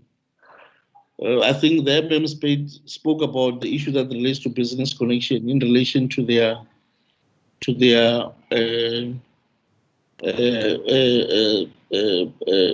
service level agreement. It's one of those green contracts that have been there in the municipality. If I'm not wrong, MM, Blessings Connection entered into an agreement with yourself on the 15th of January in 2014. If I have read through that particular service level agreement, and that has been consistently continuing in the municipality, to me, there's never been any transfer of skills since 2014. Even if you have renegotiated the service level agreement, to me, it speaks volume in relation to how the municipality has been served. And lastly, on the other, the second and last is on the issue of your movement from payday to MSQR. I think they would like to appreciate the good work, and could you also get a report in relation to that so that we are able to be sure that the municipality is really moving in that particular positive direction. And Chair, on the other one was on the VAT reconciliation, the maximum company that has been appointed at a value of 20% of the total collection. Could we get justification of why did you enter into 20%? It's 20, something percent. If you didn't enter less than the value added tax barometer, which stands around 15%. Why did you go to that high percentage of 0.26%, if I'm not wrong? Because to me, also, it's another way of the municipality not getting value for money in that context. And during your bid evaluation, which companies were also bidding? Were there no companies that were below 20%, or was it the only company that was below the percentage in relation to percentages? Because that is key and fundamental to me. And lastly, Chair, that I want to appreciate if the process that they were told is the one that the municipality is going under, because we'll also make an assessment in the next financial year whether all the issues that we've been told, because in terms of the cleaning, as Honorable Butani has been saying, it shouldn't be an issue that is artificial or malicious compliance in terms of cleaning processes. But I believe that the work that the MM has done since he came into the institution in September 2019 is really applauded. And we believe if we can continue to make sure that we also appoint the permanent mayor, because to me, you have appointed a CFO will be starting now, and the MM is still a seconded from the district. And when are we getting a permanent employed MM to the institution, including the 6 posts that are still outstanding in the budget and treasury section, because it's where our municipalities really lack and creates a very serious problem. And lastly, Chair, I think the one that AG nearly tried to explain, the municipality should try to help us. I figured it out, is Ngunga development. There was an issue of the upgrading of road from gravel to tar and stormwater, which in terms of the report, it might be the previous years. The project was above 10 million, but it was advertised for less than 30 days. And what consequence management have they taken there? Because to us, usually municipalities advertise projects December time like this. You find that people are adjudicating during Christmas, which becomes really unfair.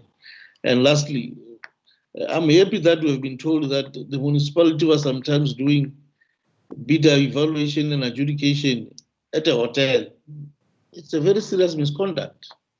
How do you take municipal documents out of the municipality and go to a hotel and sit at some corner? It means something has been cooked there.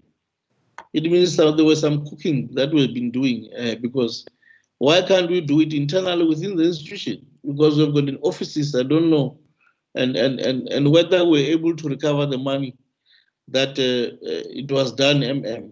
You might have said it was a legal act, but the policy of the municipality says you can't do anything outside the jurisdiction of the municipality if it's not 500 kilometers away from the institution. And if it's local, it means it's less than 500 kilometers.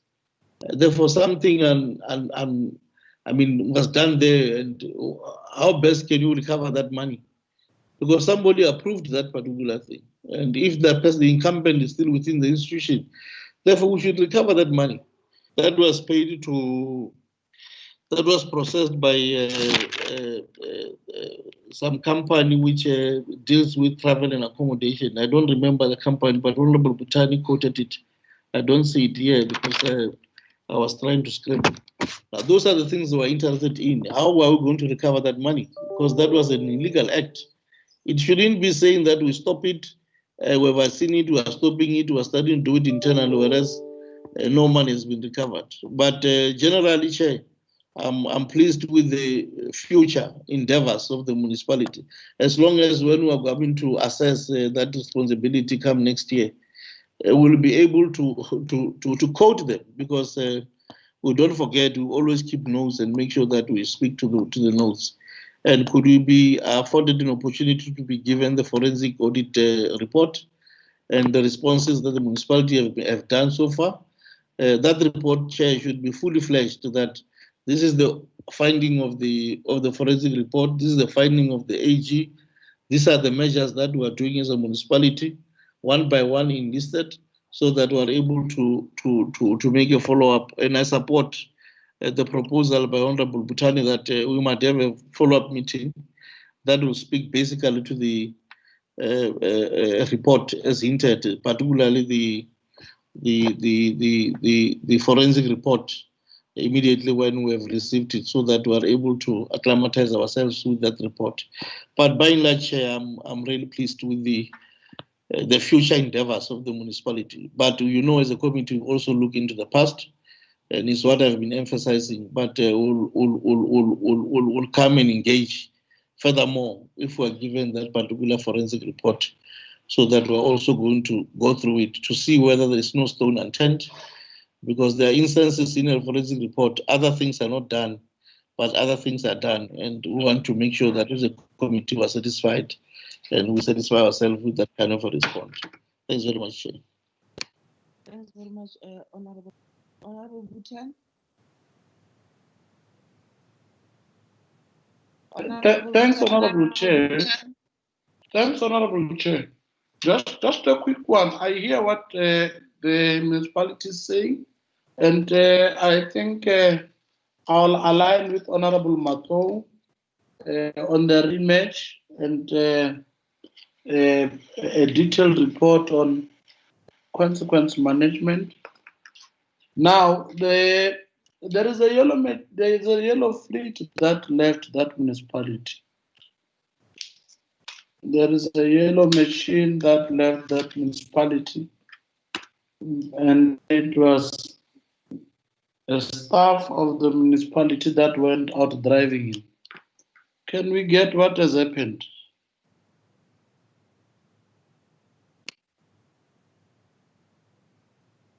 Are you done? Thanks, Chair. Yeah, I want to understand what has happened to that yellow fleet. Yeah. Okay. Honorable Mayor, can you respond to? Thank you. Acting Ma'am.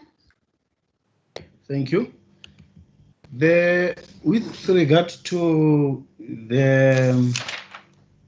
the issue of the yellow fleet, immediately subsequent to the alleged theft, we immediately commissioned an investigation into it, but at the same time reported the matter to the South African Police Services and also the insurance company in question. They gave us a preliminary report, but since before they could finalize it, there was a development that we got from the subs intelligence, where there are a number of fleet that has been identified somewhere in Bakersford. And the team was then allowed opportunity to go and do follow-up if whether one of the machines does not belong to Lepelle Nkumpi. We are waiting for them to finalize that investigation with subs. Will be able to bring the report into finality. But I must indicate that the investigation was commissioned immediately the plant was reported. In the following day, already we started investigating the disappearance of the municipal grader. Thank you. Thanks. Your hand is still up, Honorable Butani. Do you still want to speak? It's an old hand. Sorry. It's a long hand, Chair. You must cut it short. Honorable members, anyone who still have something to speak to? Honorable Matlo. Honorable Chair, there are 3 questions I've asked. They have not been answered. Could I get an explanation of the 3 answers? 3 questions. Honorable Mayor, can you respond to questions as raised by Honorable Matlo? No. Thanks, Chair and honorable members. I think the first one, the issue of the contract of Mavumbu. I think we're left with 12 months. I agree. We need to renegotiate because this contract is somewhere entered in December 2018.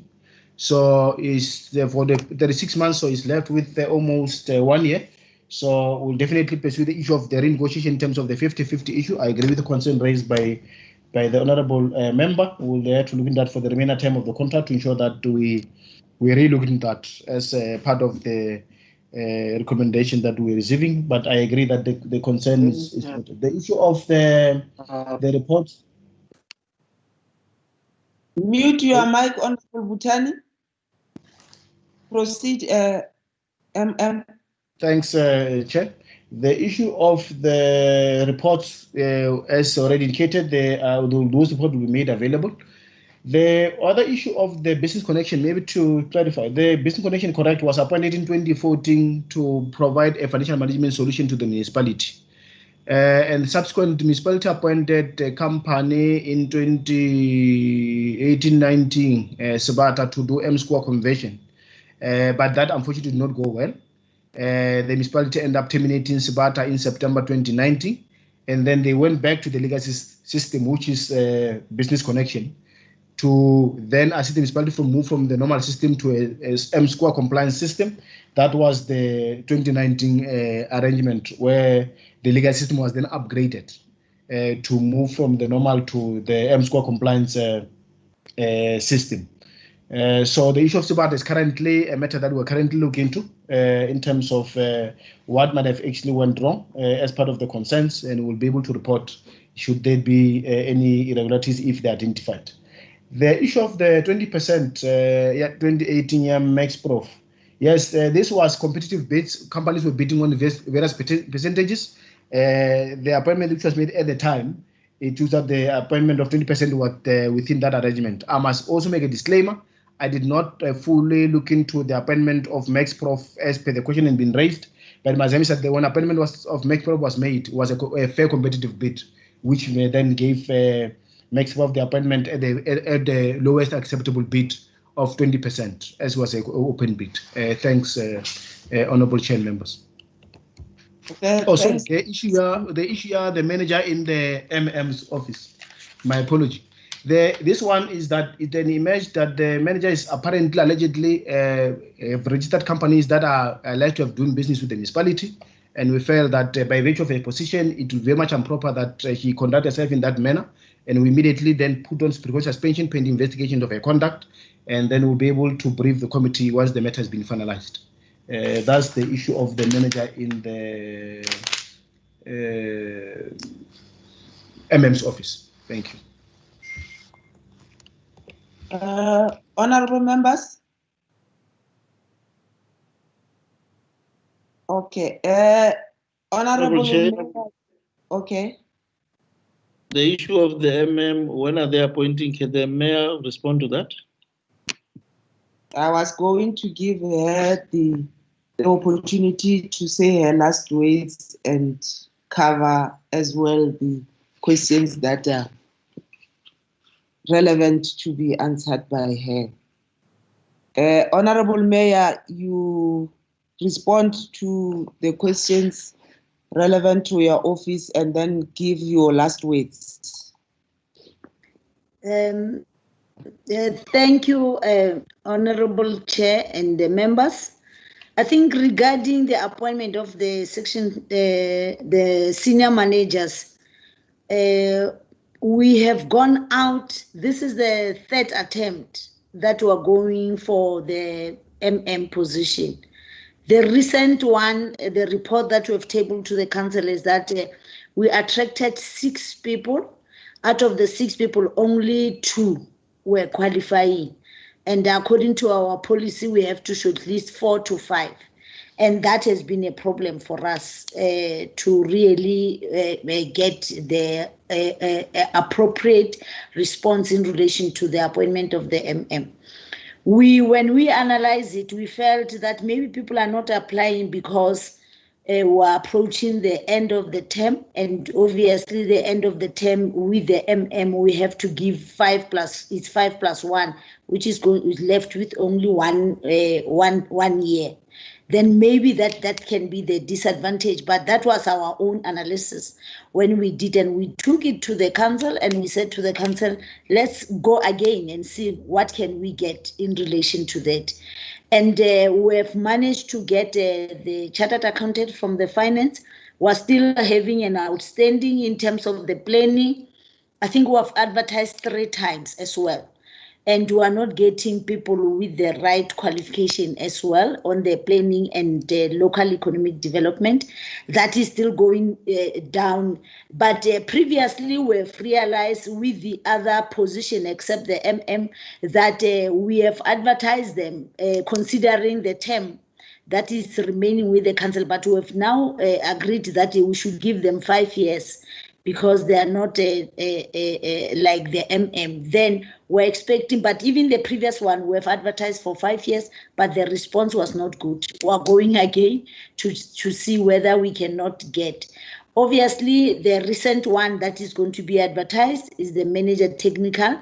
We have not yet, I think it has been approved now recently.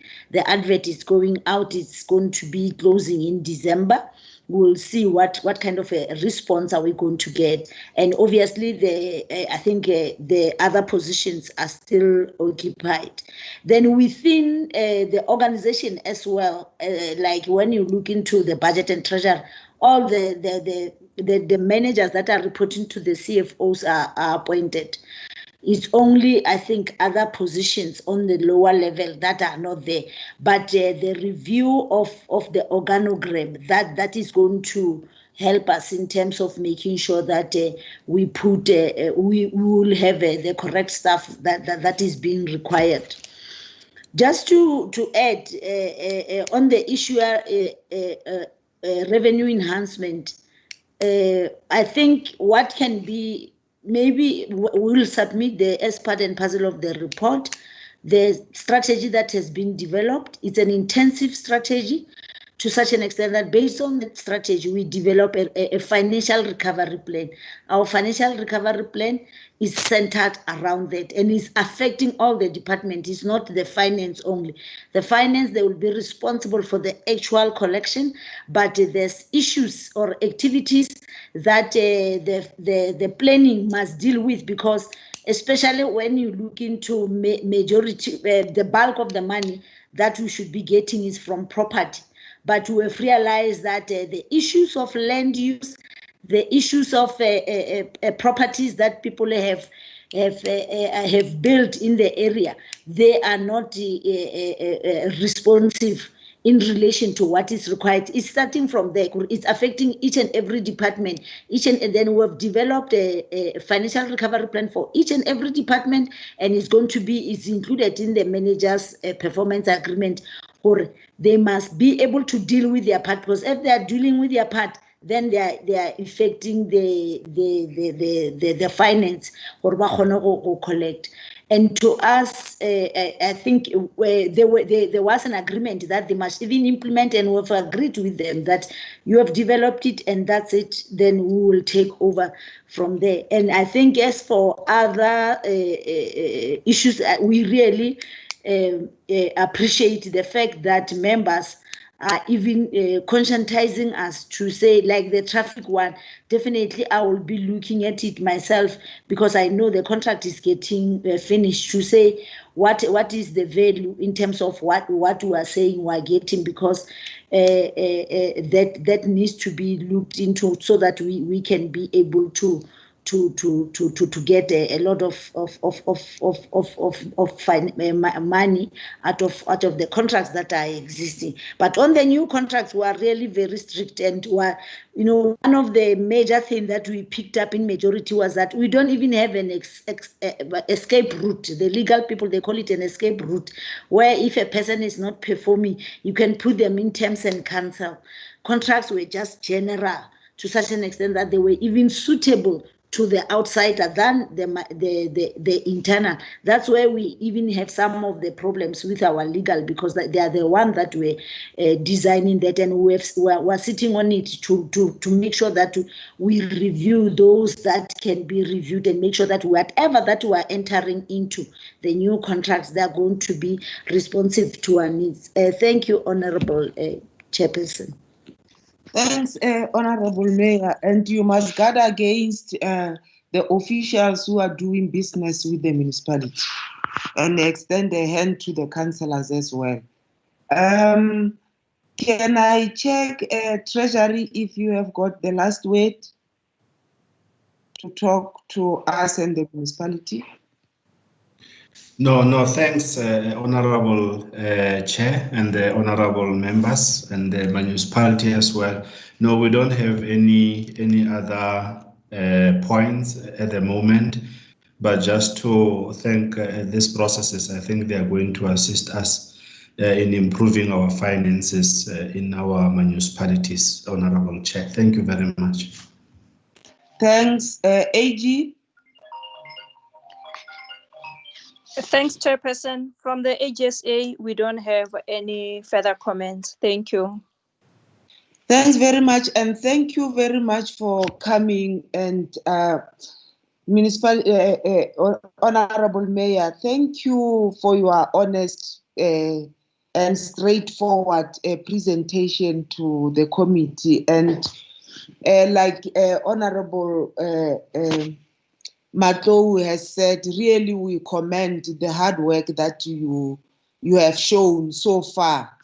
We are told you have joined the municipality only in August last year, but the work that has been done so far is promising that you are getting that municipality to where it's supposed to go. We thank you very much and your team. And we are going to request all the reports that we said we are going to request, so that we come and sit in the next meeting and check if we can advise further and assist one another. I think you have been noting them, the investigation report, the MPEC report, the financial misconduct, the report on how you recover the money, and the litigations. The litigations report, I know you might be having litigations in the municipality, but I haven't heard us getting anything in terms of reporting as to where are you and how far are you with the litigations. I know every institutions in this province has got some litigations, and some of the litigations are the ones that are consuming a lot amount of money of the institutions. And thank you very much. We'll inform you of the date of the next meeting.